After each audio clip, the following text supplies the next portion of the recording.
বন্ধুরা কেমন আছো? আশা করি ভালো আছো। আমিও ভালো আছি। আজকে তোমার সঙ্গে আবার একটা নতুন ভিডিও নিয়ে চলে এসেছি। সবাইকে ফার্স্টেই বলছি গুড মর্নিং, কারণ ভিডিওটা হয়ে গেছে এক সপ্তাহের উপরে মানে করেছি, এখন তো এই ভিডিও আপলোড করতে পারিনি সময়ের অভাবের জন্য। আর এটা হচ্ছে তোমাদেরকে বলেছিলাম যে তোমার হচ্ছে জলপেশ থেকে আসার পর ওই বাড়িতে ছোট্ট একটা সারপ্রাইজ ছিল আমার ছেলের জন্য। ওর মানি আর দাদা দিদি মামু এগুলোই করেছিল, ছোট্ট করে একটু সেলিব্রেশন করলো। এবছর তার আমরা আর করিনি, যেহেতু ভেজ ছিল কী করে করব। আর তারপরে আমার একটা পার্সেল এসছে, তো দেখে নাও। আর তোমাদের সঙ্গে কিছু কথা শেয়ার করতে চাই, যেটা না বললেই হয় না, কারণ এর তো দেখো কি এসছে। মানে মানে অর্ডার করেছিলাম, তো সেটাই চলে এসছে। আর আরেকটা কথা, যেটা তোমার কথা ইম্পর্টেন্ট বললাম না, বলবো।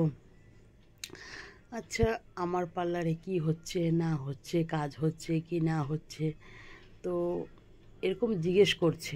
আমি এখানে এখন কিচ্ছু বলবো না, কারণ সেও যদি ভিডিওটা দেখে হয়তো বুঝতে পারবে। তো এটার মানেটা আমি বুঝলাম না। একদিন দুদিন জিজ্ঞেস করছে, কি কেন জিজ্ঞেস করছে এসব কথা? আমি বা আমার যে স্টাফ, সে তো গিয়ে জিজ্ঞেস করছে না কাউকে কার পার্লারে কি হচ্ছে কাজ না হচ্ছে।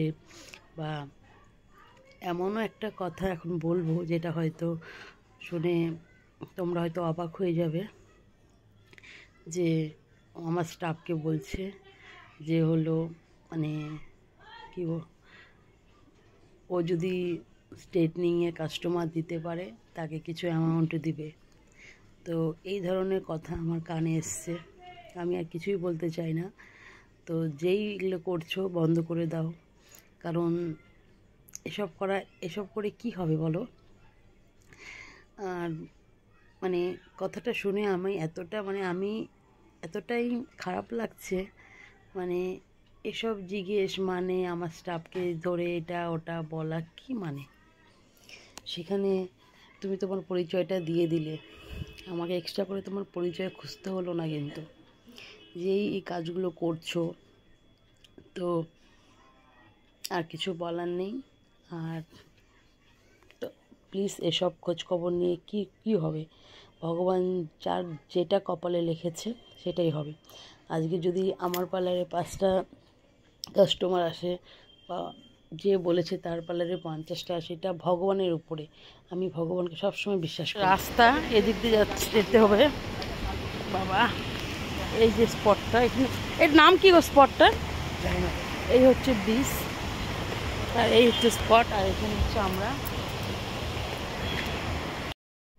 তো এই বলবো, আর কিছু বলার নেই আমার। আমি আর তার ব্যাপারে কিছু বলতেও চাই না। যাই হোক, ভালো থেকো তোমরা। আর গিয়েছিলাম আমরা হচ্ছে, তো এই যে এদিকে হচ্ছে ঝর্ণা, সবাই কেউ স্নান টান করছে। এই যে প্রচুর ভিড় আছে।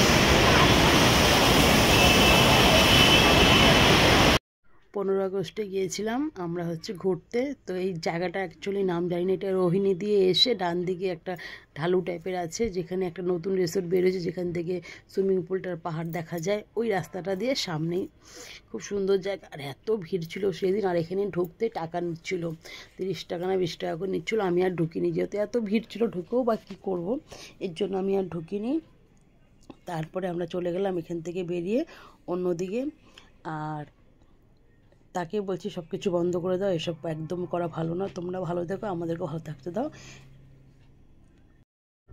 আর একটা কথা তোমার সঙ্গে শেয়ার না করলেই হয় না। আচ্ছা, আমি যদি কারো স্টাফকে গিয়ে জিজ্ঞেস করি, সে কি এগুলো বলবে না যে দিদি আমাকে এই জিনিসটা জিজ্ঞেস করলো বা বললো? তো প্রত্যেকটা পার্লারের ওনারের সঙ্গে বা দিদি যেটাই বলে ডাকে, তার সঙ্গে একটু অ্যাটাচমেন্ট থাকেই, যে যতই বলুক। তো যাই হোক, এই যে কথাগুলো বললাম, সবাই গায়ে মেখে নিও না, কারণ যে পার্টিকুলারলি বলছে সে তো বুঝতেই পেরেছে। তোমরা সবাই ভালো থেকো। জায়গাটার নাম অবশ্যই কমেন্ট করো। সবাই সুস্থ থেকো। ছিলাম বাগিচাতে।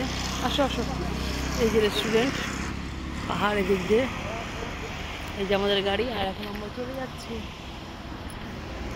বৃষ্টি, এখানে সবাই দাঁড়িয়ে আছে, এখানে হচ্ছে আমরাও দাঁড়িয়ে আছি।